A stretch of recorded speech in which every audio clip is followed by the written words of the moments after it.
All right, everyone, it is 6 p.m.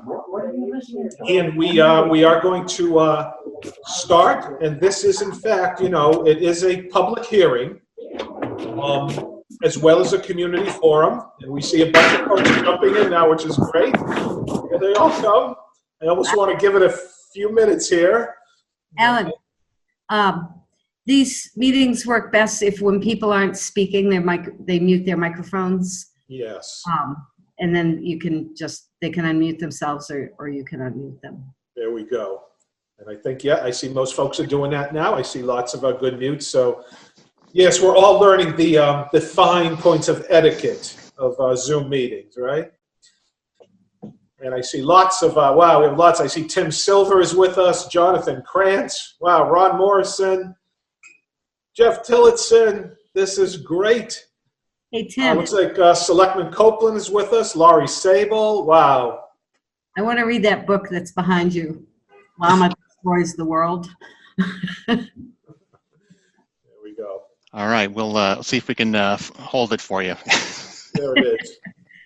All right, everyone, I'll get going, and I'm sure other folks, will be jumping in.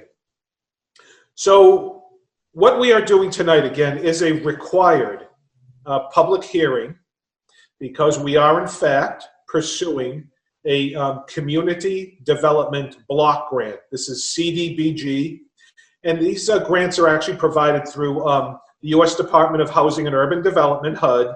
They are federal grants, but they're administered through the Department of Housing and Community Development here in Massachusetts, our partners. And Alicia and I, and Alicia Hersey, who is I see here with us as well, there she is. And Alicia, of course, is the manager of our community development program. And so one of the requirements of pursuing these types of grants, normally conduct a public hearing. And this one is really important. So the state, we were just issued the notice that the grant is available. And the grant amounts for each town and city, it is up to $400,000. So Alicia and I, have to put a budget together for that. And this grant in particular, it is community development block grant. And usually that means it is designed to benefit communities and people of low to moderate income. Now understand here in AIR, we rank very high in the Commonwealth of Massachusetts as a low to moderate income community, which means we have a very high percentage of our residents in AIR that are in fact low to moderate income.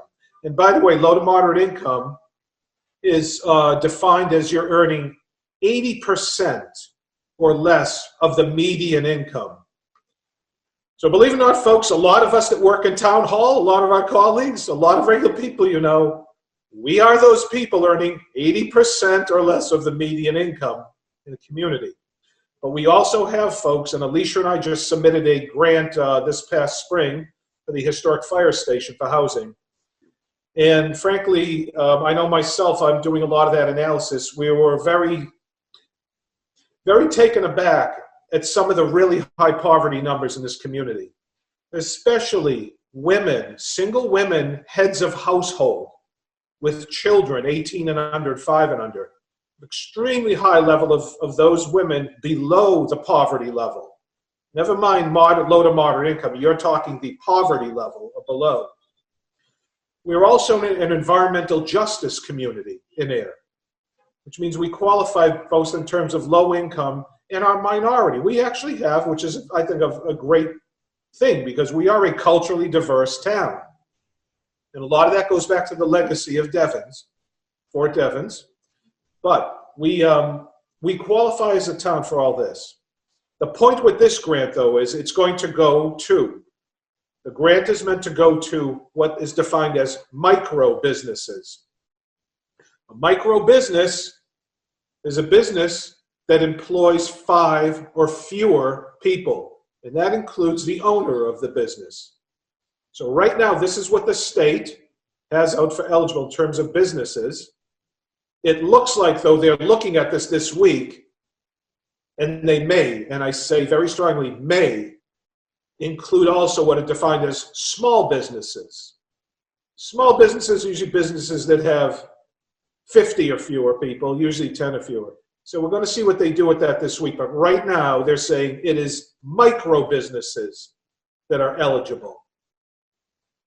The second category for funding are our public social service agencies or organizations.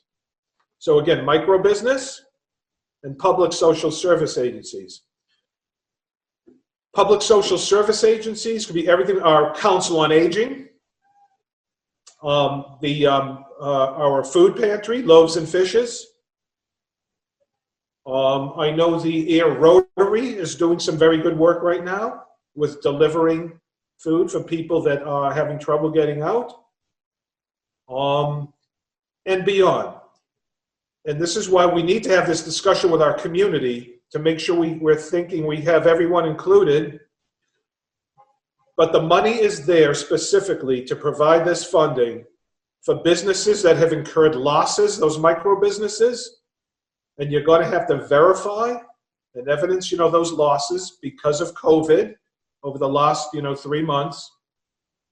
And then with the public social service component, they're really looking to get this money out to public social service agencies that can some way provide and assist and support the people that are most vulnerable in our community, our elders and senior citizens. And we have a very high percentage in this town of people 65 and over. When you look at our children and young families, we have many children and young families that get the benefit of the free school lunch and breakfast programs. And again, we have significant pockets of people who are in poverty and real need. So we want to start looking at how can we write this grant so that we can be successful, be awarded the grant, and channel these funds, again, to our micro businesses that have incurred losses. Also, businesses that have had to lay off their workers. And we're really looking to see if we can identify those businesses who said, Alan, we did have to lay off our staff or workers. And when you think of air, our economy, folks, our economy in air is very much dominated by small business and especially service-oriented businesses. Hair salons, barbershops, nail salons, dry cleaners. These are all very small businesses, and a lot of them have had to lay off workers. Now, if we can show that, oh yeah, that worker employee was earning, 80% or less, and I guarantee you, everyone that works in these restaurants and the hair salons, they'll fall in that category. If we can show with the business, yes, Alan, we had to lay these workers off because of the impact, the funding, we can get this funding to them and goes directly, to those employees. We had a very good food security Zoom forum about a week ago, and it was eye-opening. Patty Stern at Loaves and Fishes, Cindy Lavin, who was here from Stone Soup and Living Waters Fellowship, Karen Swanfeld, the Council of Aging, and others. Susan Parker from Air Shirley Regional School District, who was the Food Services Director. Eye-opening. They have the food and product. The issue is they're not able to deliver it, to get it out to the people who need it. A lot of these people can't drive now. A lot of these people are elderly, and they don't want to be exposed potentially to a risk. So it really got down to, Alan, how do we get the food and what people need out to them? Do we need to develop some type of a delivery corps? A lot of them said, a lot of our volunteers, Alan, they're wonderful people, God bless them, but a lot of them are seniors and elderly folks. They have the time and the spirit to do it, but a lot of them can't because they can't be exposed now. So I've, as always, talked too much. Look, Alicia is nodding her head yes, of course. Oh, wait, everybody is, okay. So now is that magic time when Alan shuts his mouth. Yay. And I open my ears and listen now, because we need to listen. All this is being recorded. and we have to actually document the minutes of this meeting, and we have to submit the minutes of this meeting with our grant. So this is all very important. So I see we have a great group of folks here already. So folks, it's basically this. What have you heard? What are you experiencing as an employee, as the owner of a business, as you see what's happening with folks that are at risk? Help us understand what the impact has been in air. And now I shut up. Jump in. I see all of us. None of us here are shy. Someone get the ball rolling, and let's try to listen to everybody a little bit. So come on, who's jumping in first? Actually, I was going to encourage Ron. I see Ron's on, and I've noticed I know from previous experience talking to Ron that he often has his finger on the pulse of what's going on in the community. And Ron, I hate to put you on the spot so directly, but I was wondering, from your perspective, because you're at the heart of downtown physically and also metaphorically through the real estate work you do, what are you hearing? What are you seeing? Oh, you're muted, Ron. You have to unmute the lower left-hand corner of the screen. There you go. What we're seeing is the inventory. People are not putting their homes on the market from the real estate standpoint. And from a rental standpoint, we're having to call the landlords ourselves because, again, they're also not putting their inventory on the market. They're leaving it vacant. And I think that it's somewhat, not so much surprising, I guess, that they're afraid, I believe, with the COVID-19. I don't think I can't explain it any other way, because normally the inventory at spring would be very strong, and it's not. There are only 10 or 12 houses for sale in the whole town, and that includes the new construction, which takes up most of the inventory, and that's kind of out of sight, with 500,000 plus. There's only 3 homes under 300,000, and that's our meat and potatoes is under 300. We just don't have it. And on the rental end, the average 1-bedroom is now about 1,100, and the average 2-bedroom is about 1,600. And when we get a 3-bedroom, it's 2,000 plus. And we have no problem renting them. There are literally 50 people per rental. We will be able to show a rental property 50 times if we're able to physically. And it's very interesting. Almost no inventory for the demand. Now, what does that do? That keeps raising prices. Either that or people decide to go further west out Route 2. We used to be able to satisfy pretty much everyone who walked in the door. But now we're about 40% of the time we're someplace out in Fitchburg or Gardner showing houses because we don't have anything to show here. And it's not just COVID, obviously, but right now that's the biggest influence, I think. Not to mention that, until just the other day, the door's locked. You have to call us. We're in here. Real estate was one of the business types that was allowed to stay open. So we haven't missed a day. We've been here 7 days a week, 12 hours a day. Okay. Let me do this. If I could jump in, because I'm curious. I see George Bacon is with us. And I know, George, that you're a regular rail commuter right there and there. And I'm curious, George, how do you think it's going to impact those that commute on the rail here in Air? Do you think people are going to be getting on those trains anytime soon? I think they'd be hesitant. I know I am. I think I may stay off the rails for a while. I'm sure a lot of other people will, especially the older ones. Which is going to lead to big traffic problems in the city.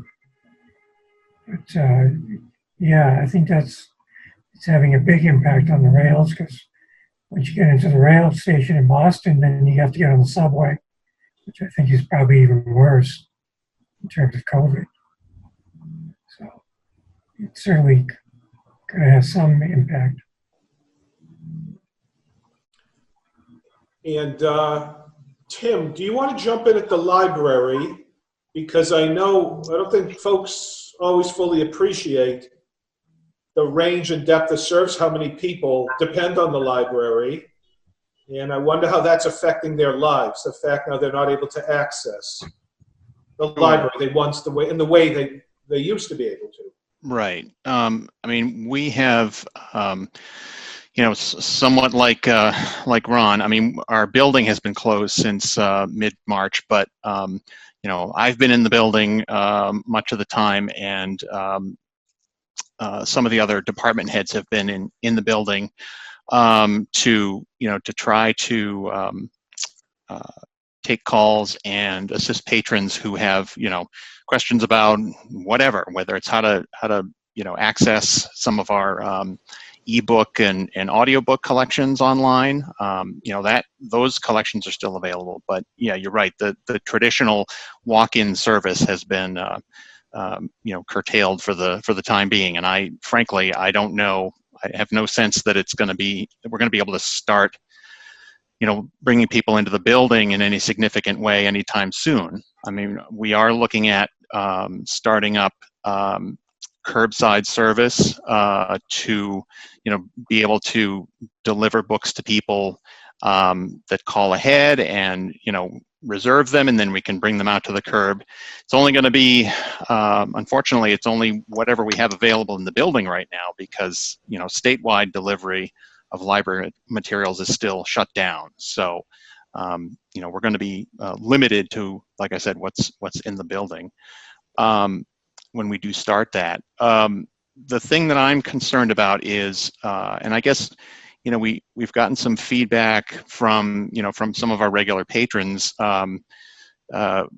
There's a gentleman who's been calling us on almost a weekly basis just to leave a message on the library voicemail to say, hey, I miss you guys. Hope everybody's doing well. Really wish I could get in there and get some DVDs. And so it's folks that that we used to see every day, who would come in again because maybe they can't afford Netflix or Amazon Prime or something like that. So they're coming in to get DVDs for entertainment. They're coming in to get books for entertainment. They may not be tech savvy, or they may not be able to afford the technology, or have the money to have a good internet connection to effectively use ebooks or e-audiobooks. And then we have a number of folks who come in to use the public computers that we have available, because again, they don't have those at home, or they don't have the internet connection. And that's what I was most interested in, because at times like this, people desperately need to get information, right, so they can access things. I'm thinking, boy, that's a huge that has been impacted. And how is that impacting their lives now? It's a loss of connection. So I mean, to me, it sounds like there's a loss of information, and there's also a loss of connection with with other people in their lives, whether it be the library staff, or it be people that they connect with on Facebook when they come in to use a library computer. So I think there's a certain amount of loneliness, that loss of connection with people that sort of goes along with this this pandemic that we're in right now. Well, that's something Alicia and I were talking about the other day, because we understand the financial impact of this. You can wrap your head around that. Other issues, but there's also a mental health impact. Yeah. Of all this, and how which affects the way people work, how they engage, what they're doing, and it affects their health, of course, and that again has financial consequences. So yeah, let's keep jumping around, because I want to make sure. Cindy, are you? Go ahead, Cindy, if you want to jump in. I'll let Tim finish first. He had something else he wanted to say. No, I was just going to say that, just to try to help people out, one of the things that we did kind of right off the bat was to basically move one of the Wi-Fi access points in the library up to the front, so it could broadcast out into the parking lot. So we got, we were able to cover the parking lot, and I've seen people coming in either sitting on the little stone benches or leaning up against the building or sitting out in their cars, you know, connecting to the Wi-Fi out there. So, I mean, at least we can do that, but you know, it still doesn't, you know, still doesn't help the folks that don't have a device that they can use to connect to the internet. But that's it. So I'll turn it over to Cindy now. Well, we were really proud of Tim for doing that. I thought that was brilliant. And I've driven by and seen people sitting out there in lawn chairs, socially distant, talking, using their devices, kind of having almost a picnic type of thing. You're right, it doesn't help people that don't have devices, but it's really been a great thing for people who just want to be able to see other people. That's what I wanted to talk about a little bit. Stone Soup Kitchen, obviously we're all about food, but we're also about creating community. It's potluck that creates a community. I have wellness people coming in for wellness checks. I have a hairdresser who comes in. We do a little craft class. We eat together. We talk. And we have lost that component of our potluck. The pantry is a separate thing, is a separate issue, and there are issues that I could talk about with that too. But just looking at the Friday night meals, which largely serve our homeless population and also those that are just food insecure and lonely. We have quite a number of people. There's some overlap with the senior citizens, but there's a number of people in their 50s, 60s that are just lonely and just need that kind of connection that we're trying to develop. Of course, you know, in as much as we can out in the parking lot, there's a few of the guys that still like to come and kind of hang out. So we put up a canopy and we space our chairs out and we let them sit out there and eat the meal, but most people take it and go, especially those that are older. But yeah, I think one of the things that I cannot wait to be able to get back to, and I don't know what it's going to look like or when it's going to happen, but I absolutely cannot wait to be able to get somebody in to cut their hair and get that doctor back who's so overwhelmed right now that he can't come, but to be able to get a doctor to come out and do another wellness visit for us, and all these things that we had. I was working on literacy, and I was working on with somebody that was involved in job training, and all these things just, you know, obviously like everybody else, I have a notebook full of things I need to get back to, like, as soon as possible. So right. Now I'll shut up. I'd like to, if I could, because I want to keep rolling. This is, boy, you can tell there's just a lot of good content here, and I want to keep it moving. What I'd like to do, I want to just see if we can jump to our Reza Rahani, Bar 25, just to hear a little bit about that. Then I'd like to jump to Laurie Sable, and then Dan Patnon. So how about that? Reza, why don't you just give a sense of what you're experiencing? You're right downtown. You're a new business. You're one of our most successful and beloved businesses in here now. Thank you.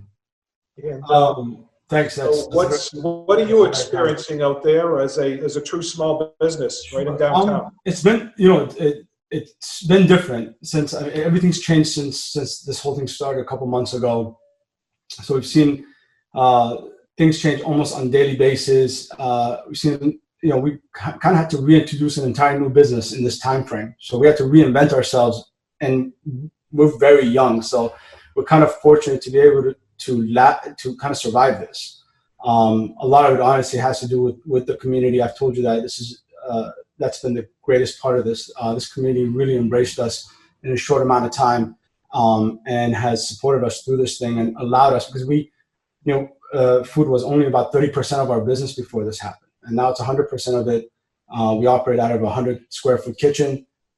We do everything in-house, so you can imagine it's tough, but people really bear with us. They've been really amazing to us, very understanding, and so that's helped a lot. Like everybody else, we're doing a fraction of what we used to do. It's been tough. The biggest thing, I think, is the unknown. We walk in every day not knowing what to expect. The fact that we come to the wire to understand what the new regulations are is very tough for any small business, nonetheless a restaurant. So this is the May 18th date. We're all just eagerly waiting to see who can open, who cannot open. Now we're eagerly waiting for June 8th to see if we can open or we cannot open. And so that's been, I think, that's a very tough thing to deal with for all of us, I believe. But other than that, like I said, I'm grateful to be part of this community and be going through this at this time here as opposed to anywhere else. I think I told you I own another business, and that business is my sacrifice of this is that I lost that business. We don't see it reopening ever again.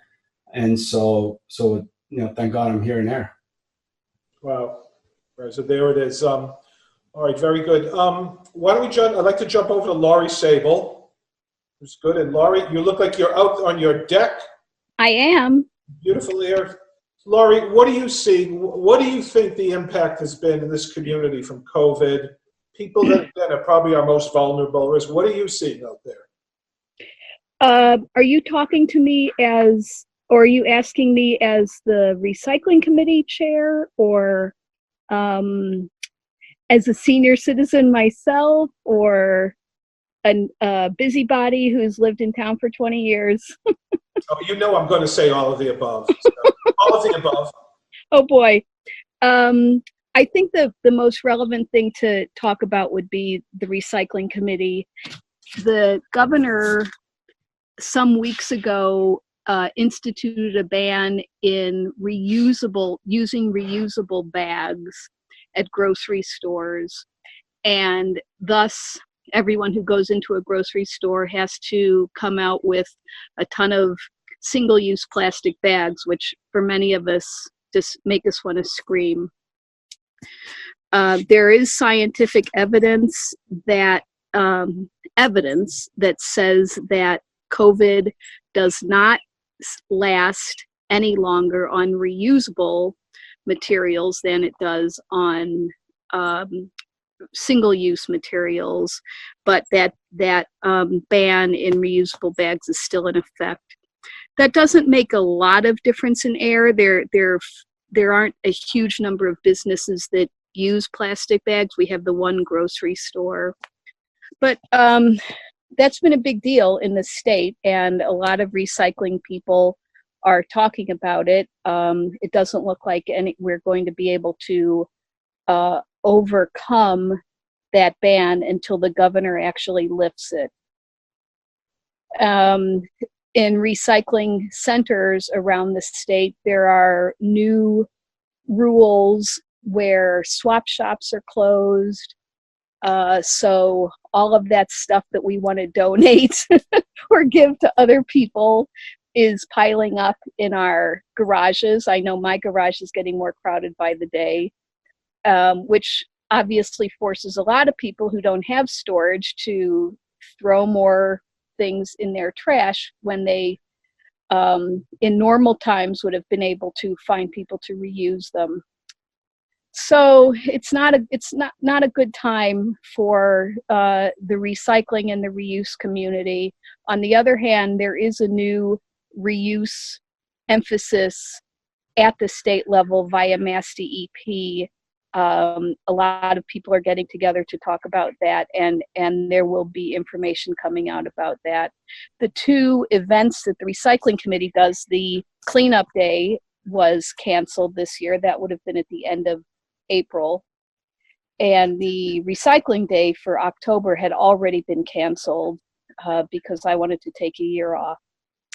So that's where things are in our world.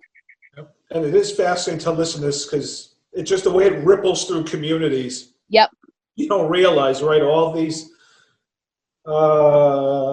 sort of range of life things it touches is rippling is a good way to put it, and there are probably other things that I'm just forgetting right now that are happening also. That's it. All right, let me do this. I'd like to just jump over to Dan Patnod. Dan, if you want to jump in. And so, Dan, what do you think in terms of impact in our community, on businesses, on social services, our most vulnerable? What are you seeing What's going on out there in the town? Well, as somebody, I've been working from home since March 13th, and we were told, as you know, Alan, I work at the Smithsonian and also at Harvard, and I've been told not to really expect to go back to work until the spring. Wow. So I'm adjusting to living and working at home.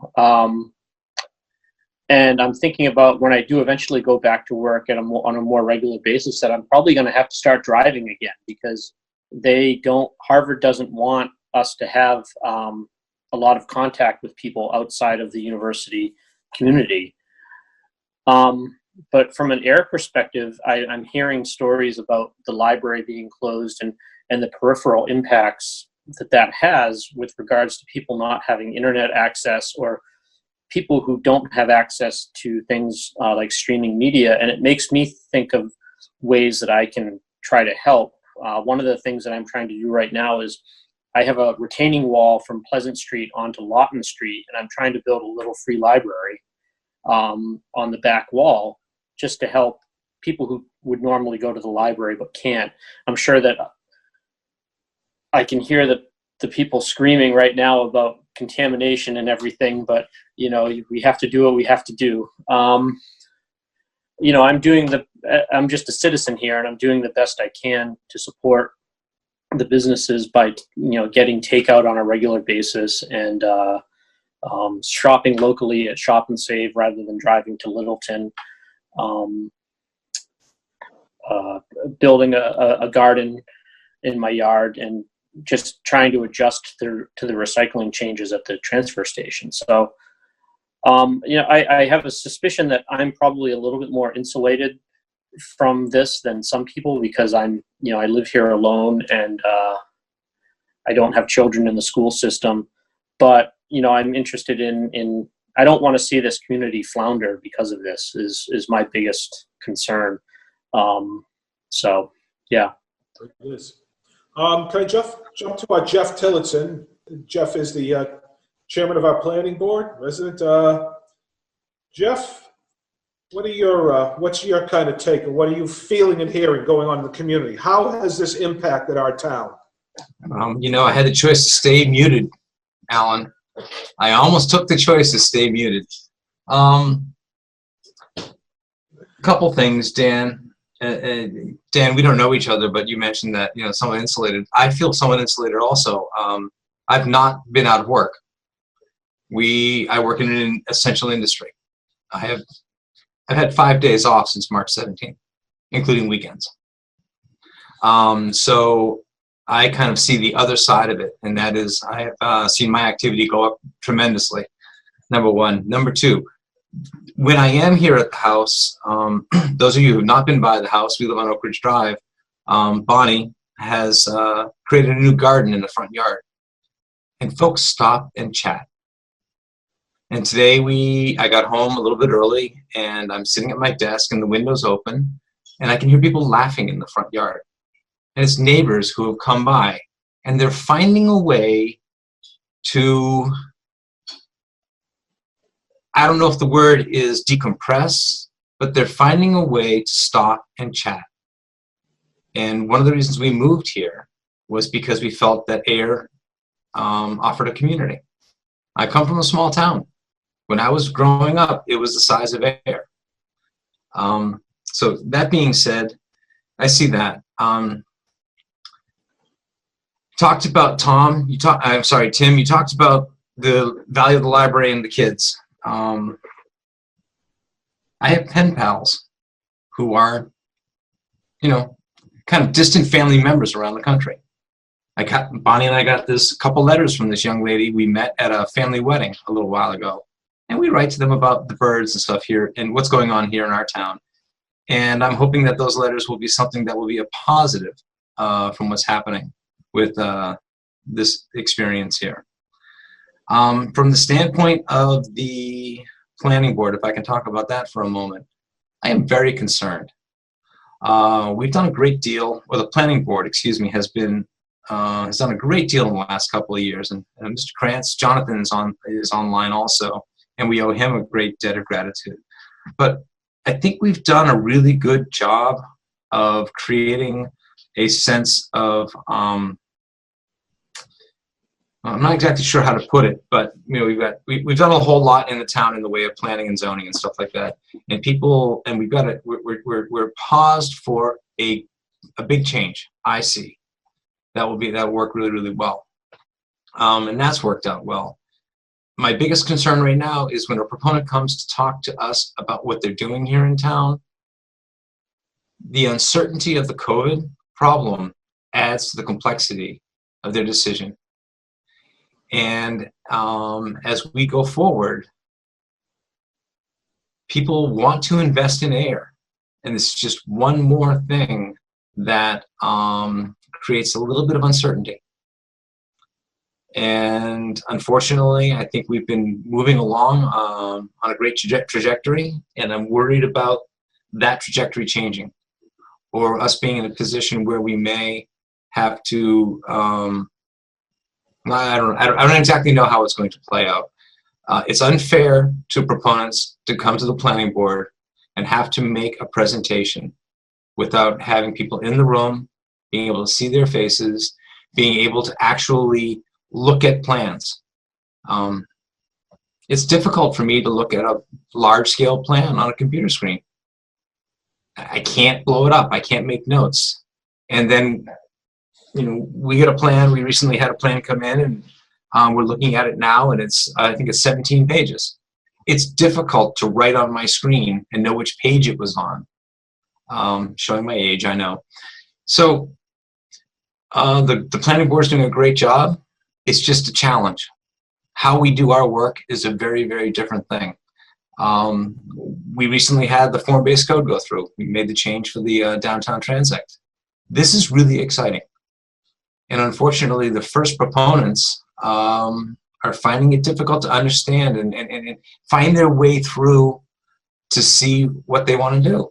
And it's mostly because they can't see our faces. They can't read our emotions in the room. And that is a very important piece of the whole process. Excellent, Jeff. That was, wow, very insightful. And that's the big picture, right, stuff of how sustainable the community is going to be, right, going forward. Could I do this now? I'd love to jump in. We are, it's wonderful. We're joined tonight also by both Selectmen Livingston and Selectman Copeland. So Janice, could we just maybe jump to you? You really have your hand on the pulse of this town. So what do you think we're experiencing, and where is the need? Where could we channel these funds to? Oh, wait, she's going to do her thing here. Unmute, right? There's okay, there we go. I'm sorry, I missed part of your question. I just want to get a sense of, again, hey, no one has their pulse, their hand on the pulse, more than you in this town. So from your perspective, what are you seeing the need really is out there, and where maybe could these funds be channeled to do the most good? Well, first of all, I do have to say something positive, that this community really has done a lot to try to create some type of an event. The Bears, when we were searching for the Bears, which I absolutely loved that. And everyone painting the little rocks and laying them all over the place has been such a delight and very uplifting. And that does a lot for all of us. As far as where do we need money? Well, a year ago, we were looking at as to whether or not we could have a town-wide internet. And unfortunately, a year ago, it was not going to be feasible. But that seems to be something that I think needs to be continued to look at. And I know that the IT committee was going to continue that. So I am going to ask for them to give us an update to see, because obviously that's a need. Because as you pointed out, and Mr. Silva has pointed out, a lot of people don't have internet. So I think that is definitely something that we need to look at. But I think also what's been nice is that I think people have also kind of starting to get reintroduced to the old-fashioned way of communicating, and that's saying hi and having conversations. Sure, you got to do it from a distance, but that's okay. I think that it's sad as far as like the meetings, pointing out not being able to have anybody in there. We strive so hard to try to tell everyone, please come to a meeting, and then boom, we can't let them into a meeting. But I think these Zoom meetings have helped. So I think it'd be nice to be able to do that again. And I think people are going to be nervous to do that again. And I think there's so much confusing information, and people are just kind of gotten fed up. But now that the weather's nice, people are going to go outside, and hopefully we're going to get this back up and running, and hopefully in a better direction. So, thank you. Selectman Copeland, would you like to chime in and tell us what you're seeing out there and what we should be mindful of? So basically, I guess I would, pretty much it's been covered what is being seen out there. Some of the areas, and I'm speaking less as not as a selectman, but more as a social worker.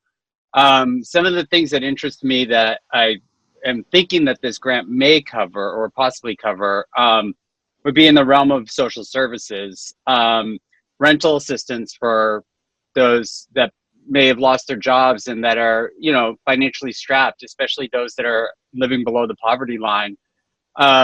Providing assistance for daycare for poor families that can't afford daycare and want to return to the workforce. And now the daycares are about to get guidelines to reopen.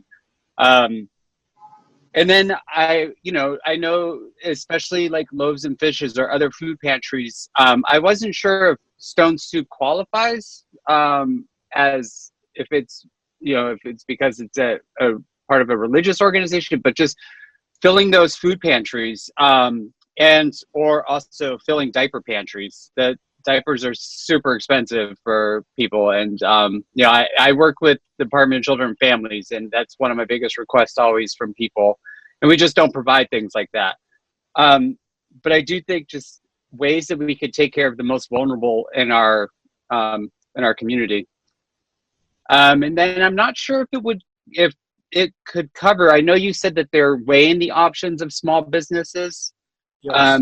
But I do think a lot of the small businesses, like our restaurants or hair salons that have suffered, if there's a way that, I know we can't give them a tax break per se, but if they could apply for forgivable loans that would cover their taxes, or they could use something like that, I think would be helpful.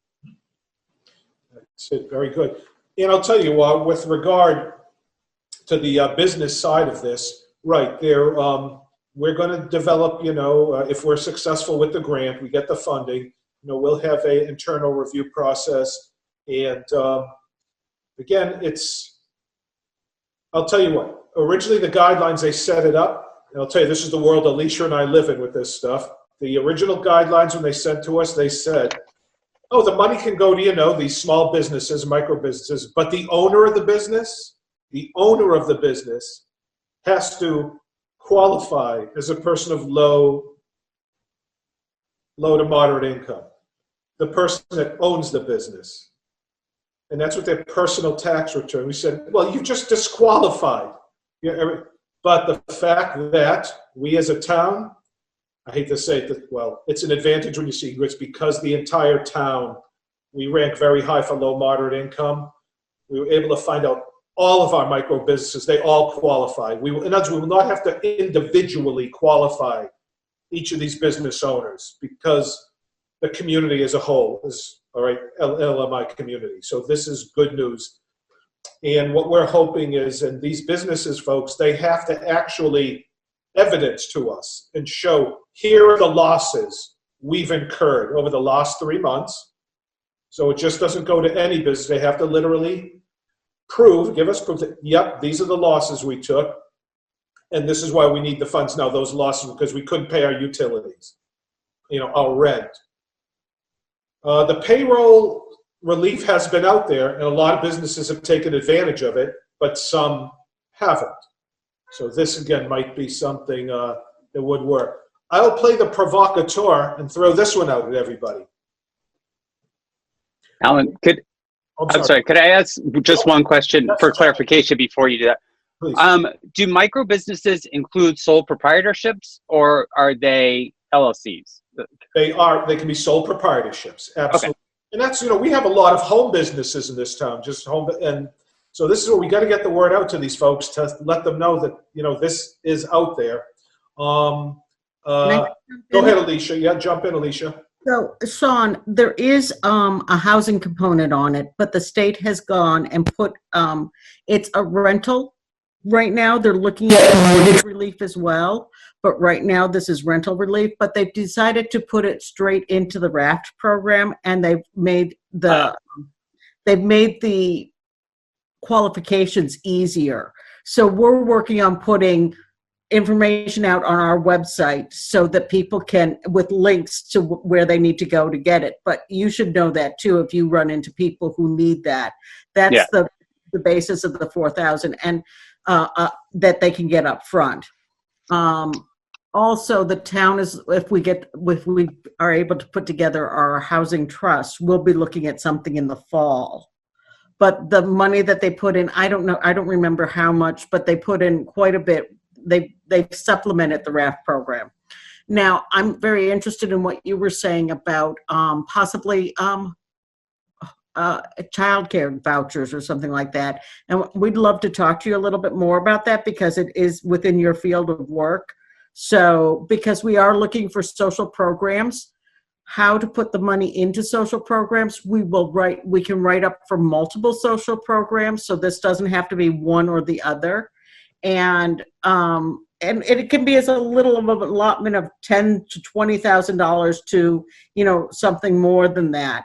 But Alan and I have been talking about putting, anywhere from 100 to 150, maybe even a little bit more of what we're asking for into social programs. So, anybody who has ideas on this, please reach out to us. That's it. Cindy, do you want to jump in? Need to unmute. Yes. Yes, I just want to address something that Sean said about Stone Soup Kitchen. We are a 501c3 organization. We are the only pantry in town, to my knowledge, that serves everyone, even people that don't have an address, people that don't have cars, people who cannot get up to the big pantry. Nothing against the big pantry. They do a fantastic job. They started out as a religious organization. They were started by two churches. Stone Soup is completely separate from the religious services that go on at Living Water. So I would ask you to please try to the utmost of your ability to make sure that we are included. Yeah. I understand if it's an impossibility, but I think it's a travesty if it's an impossibility, because we are filling a need in this town that there is no secular organization that's doing. If somebody wants to start a pantry and wants to do all the things, the potluck and the pantry, all the stuff that we are doing, and wants to have it completely divorced from a church, well, have at it.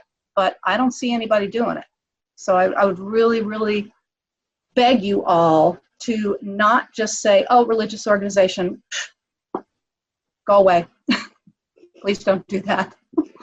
Very good. Thank you for giving clarification and understanding on that. All right, we're at 6:48. Believe it or not, that this stuff goes so fast always. It's killer. We'll wrap it up in 10 minutes. I'll just throw this out as the provocateur. So, Alan, everyone's in trouble. Everyone lost their job. They have no money to pay. Alicia and I, we've done a few of these. We've had I can't tell you how many people say to us, Alan, I'm not in trouble right now at all. Actually, I have more money than I've had in a long time. I got my $1,200 infusion on myself and my wife, the $2,400, and I did lose, I was laid off from my job or whatever. They're paying me $600 a week. I wasn't even doing $600 a week, Alan, when I worked at the restaurant. I'm making more money now, Alan, than I did before this. I hope this goes on for a while, Alan. I don't want to go back to work. I'm making more money doing this. Patty Stern informed us when this first kicked in, they had their highest numbers of families and people showing up at the pantry. She said the third week when all the checks hit and everyone got their stuff, she said we had our lowest numbers we've ever had. Why? People said, we're flush now, we have all this cash. So we're just going and buying food like other people at the supermarket. How does that grab you all? Have you been hearing anything like that? Well, they came back. Okay, they came back. Yeah, and I'm being a wise guy and a provocateur because all this is going to run out. We had a What steady, happens at the end of summer and fall? we had a steady increase, and then we had a little dip, and that's exactly what nice weather, a little bit more money, the states opened up, feeling a little more secure, blah blah blah, but still we're still serving more than more than 10 times the number percentage-wise that we did prior to COVID hitting. That's a lot, for a small place. And I think that Patty said similar things, that they had, hundreds of people lined up the first day. But after a few weeks, the other thing that kicks in is we've been able to be very generous because the community has been very generous with their donations. So we've been able to give a lot of food to people coming. Now, after a few weeks, they have a little bit of a stockpile, so they may be able to skip a week, which is great. Less contact. Thank you. There it is. I'm sorry. I think it's important too that although we're having this discussion about these funds because of COVID-19, but issues of poverty were here long before COVID-19 and they'll be here long after. So even if the funds aren't directly related to somebody losing or going to lose their apartment because they lost their job because of COVID-19, like you said, we still have a large portion of our population that is underprivileged and lives below the poverty line. So I still think, programs that are going to help them long after this are important. Can I reach out? So one of the things that we're going to have to do they did extend us one more week, so we don't have to have this until the 12th. But if anyone has an idea of a program they'd like to see or any of that, an idea of how they think we should do this or what kind of business they know or that they need that's help for businesses, reach out to us. Alan and I are in the office. You can give us a call. You can email us because we really need some help. It's a lot to put together, not just one program, but possibly 4 programs. So we really need the experts, and you guys are the experts for the different things that are needed, to give us details about what you think a program might look like. Okay? Jonathan, did you want to jump in? Yeah, I did. I wanted to, thank you, Alicia. I wanted to pick up on what Sean said about saying, look, we have an issue of underlying poverty that needs to be addressed, and we completely agree. In fact, I think it's important to put this in context, that this grant application is not a destination and end in itself. It's actually part of a project that we're moving forward. That is to say, what COVID-19 has done is expose both challenges and opportunities here and there. And we want to address both sides. So we are having this conversation to go in depth on where are the challenges, where are the needs? And all of you have been so articulate in what they are. It goes ranging from high-tech needs, broadband access to be in the modern world, to fundamental needs like shelter and food. At the same time as we're doing that, we're also looking at what strengths does AIR have that, if leveraged, could ultimately help us resolve issues like housing and poverty. Where can we find or help promote meaningful opportunities for employment or starting your own business? So I want to assure everyone that's a work in progress. And to give a little hint of what we're thinking along the lines of food and agriculture and distribution and production, precisely because we live in a place that's called what? Apple Valley. And why does AIR even exist? It's a crossroads. So there's something here about this intersection of transportation and agriculture that could be promising. And that's why one of the reasons I'm so excited to see Reza here, because I understand that Bar 25, of course, is an avid user of local ingredients sourced locally in the foods and the drinks that they make. So we're thinking both sides of this equation, and I want to say I think of this as an exciting and important first step. There it is. Wow, very well said. Okay. Does anyone else? Guys, again, I appreciate that comment, and we're hoping that we get to a point where we're sourcing everything locally, or at least most of what we do. Honestly, not just even on the business side of it, there's incredible quality in what we're sourcing locally. So it makes sense all around, to give back to the community, but also just when it comes to business and quality, it's amazing stuff. You were talking about the people having more money, at their disposal, and I honestly think it's a great thing. I think that it's going to come to an end. I think people are going to know the difference. I think that there's going to be a period of where readjusting back to normalcy. But I think it's good for people to have this extra money in their hands. I think it gives them a glimpse of maybe something that they drive their own references of, like what they want, and their own goals might be better. There's a silver lining, I think, all around in this pandemic. And I think where we've seen some tragic things happen, I think hopefully we'll learn from it and good lessons will come out of it.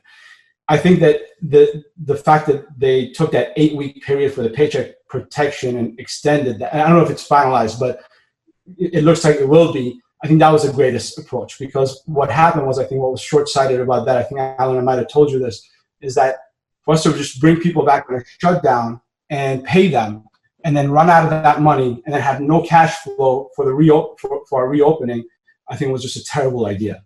The best thing is for us to be able to, the best approach would have been, you have maybe 8 weeks from the time you open, but now that it's 24 weeks, it actually gives us some cash flow, and so it allows us hopefully the ability to reestablish a little bit of a foundation for our businesses again, with payroll, with rent, and all of that.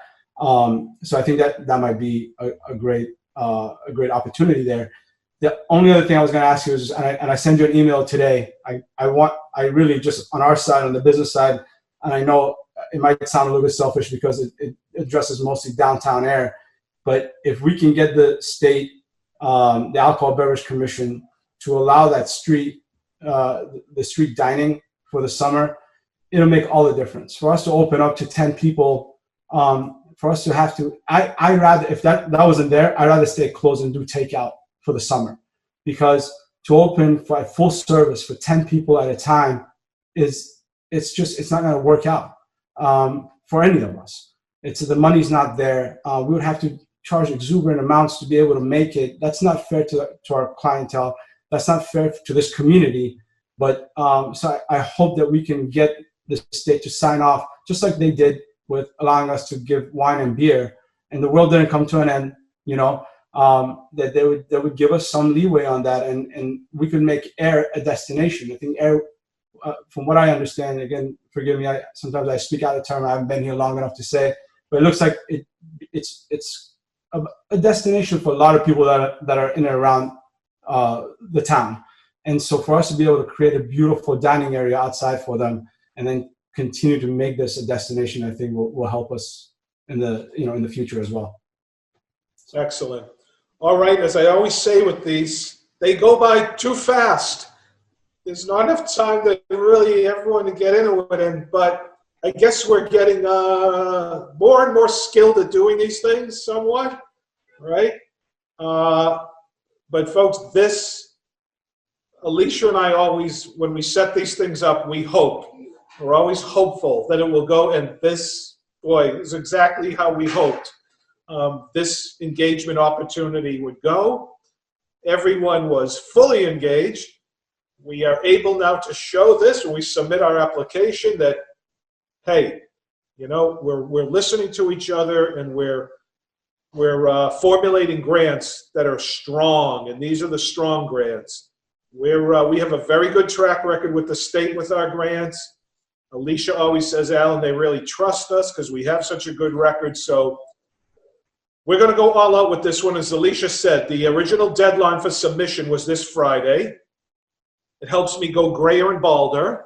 But thank goodness they extended it. So it's not this Friday, it's the following Friday, which I believe is June the 12th. Yes. So we're going to be doing a lot of direct engagement after this. I'd like to follow up with all of you, just kind of individually, and we're going to be outreaching. We're going to put together a strong grant application, and we're going to win it. And we're going to bring this money back home to air. And we're really learning about sustainability now. And I think, as so many people said, like what John said, we had a nice little tornado microburst, right, about a week and a half ago. And I said it did the stress test on all my old trees in my yard. And every now and then we need that stress test, right? Well, air will be tested again, and we will be shown to be the strongest and toughest, Wow, are we getting bombed here, maybe? I don't know. Something's going on. That's interesting. So everybody, I want to thank you. It was Cindy's walking in at me now saying something. Oh, I did. Okay. All right. I'm sorry. A couple of folks did just join us. I see Sarah. I see Liz. But we're wrapping it up now. We've been going about an hour. But this is important because we can include you now on all the participants. So, folks, once again, you came through for us. You gave us what we need so we can be successful and air forever. And we always look out for each other in air. We take care of those, right, that are the vulnerable, because someday we're going to be there too, right? So please reach out to us, give us a call, email us. We'll be happy to talk to everyone. There, see, she always says it to the point. Okay. Everybody, thank you. You came through for us, and we'll do our best job. Have a wonderful night, and keep it local, everybody. Keep it local. All right.